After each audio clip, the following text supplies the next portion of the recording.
มีผลกระทบต่อคนฝากเงินหรือถอนเงินแนวใดมาฟังกันเลยหนึ่งเนาะสาเหตุหลักๆยังบ่พบการแบนจากต่างประเทศแท้เถื่ออาจจะเป็นข่าวลือเกี่ยวกับการโอนเงินข้ามประเทศสองสำหรับคนที่ฝากเงินหรือถอนเงินเนาะก็คือจะมีความล่าช้าด้วยนึงเกี่ยวกับสกุลเงิน USD อาจจะ3เนาะดอกเบี้ยที่ฝากและเงินต้นที่ฝากไว้เนาะก็ยังปกติยังปลอดภัยคือเก่า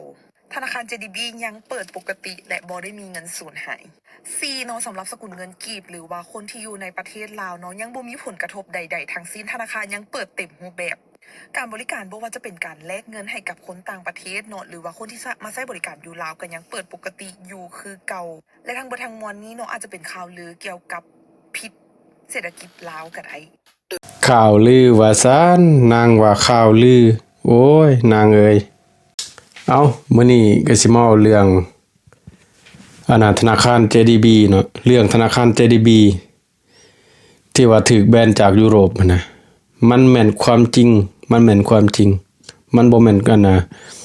ข่าวปลอมหรือว่าบ่ทันได้ออกมามันแม่นความจริงอันนี้ฝากถึงอินฟูของลาวของประเทศลาวนะของลาวแดงเนาะฝากถึงนางลีดเดอร์เทรดเดอร์สุนิสากิ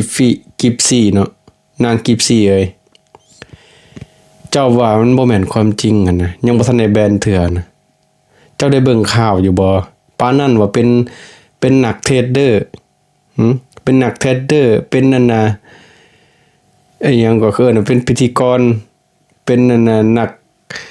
ให้ความรู้การเทรดเดอร์ซื้อหุ้นจังซั่นจังซี่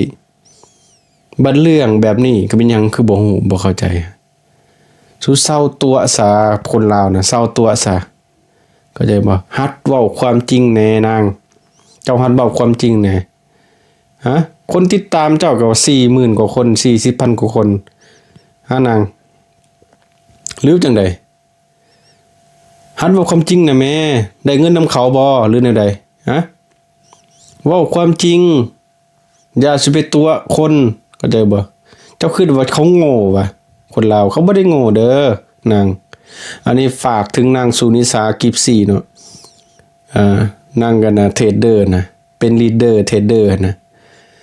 อยู่ในประเทศลาวโอ้ยตายบ่ศึกษาอีหยังเลยบ่เบิ่งกันนะข้อมูลอีหยังเลยก็ย้อนเขาก็ยังว่าอยู่ทั่วโลกก็ยังว่ายุโรปเขาแบนมันธนาคาร JDB เพราะมันเฮ็ดการค้ากับรัสเซีย